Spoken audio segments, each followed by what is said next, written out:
The title of my talk is "A Major U.S. Government-Funded Brain Study Should End Fluoridation Worldwide." Let me introduce myself.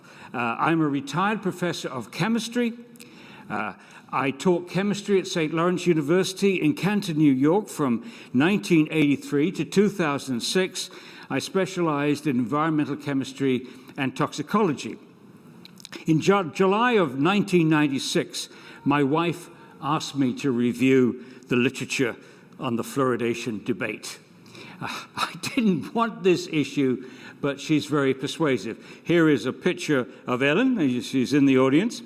Ellen is the rock on which the Fluoride Action Network revolves. She is the secretary, she is the treasurer, she runs the web page, and she's into everything, but basically she keeps us all going. I was the director of the Fluoride Action Network from 2000 to 2015, then I had a short break, and now I'm back to being director again in 2018.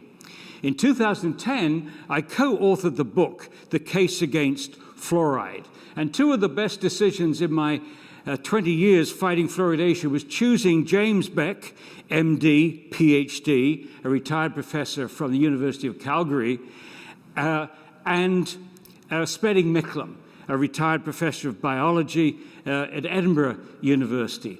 Those were my two best choices, to choose those two co-authors who insisted that we understate everything and that everything should be documented. And I think all three of us thought that this book, when it came out, would raise the level of debate, that it would force the opponents to come back in kind, agree with some things perhaps and disagree with others, but we would have a much more precisely defined debate on fluoridation, at least on the scientific level. And I remember early on, after this book had been published, early on in 2011, I was invited to give a presentation to the the Ministry of Health in Wellington. And about 20 people showed up, which was a surprise. They listened intently as I went through the message in the book. And at the end, I said, look, we three scientists, retired professor of physics, biology, and chemistry, we've done everything that we can to show the scientific arguments against fluoridation and back everything up with citations from the literature, over 80 pages of references. I said, now it's your turn. This is your practice. This is your policy. Please choose one or two members of your staff to go through this book and destroy it. Respond to every argument. And quite frankly, if you can't do that, you should stop promoting fluoridation.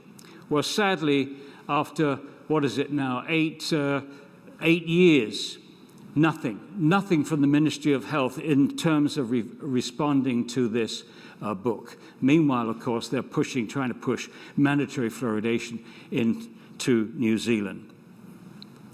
Now, the outline of my talk. I will talk about this US government-funded study, which should end fluoridation. Then I shall explain that this study is just the tip of the iceberg as far as IQ studies are concerned. Then I will argue that using the public water supply to deliver any medicine, let alone fluoride, is a reckless thing to do.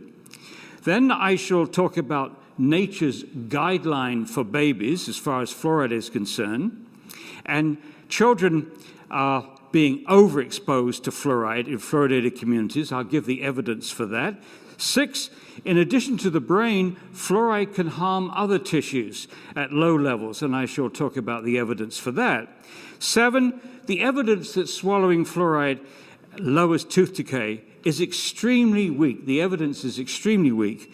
8, most countries don't fluoridate, yet their children's teeth have not suffered.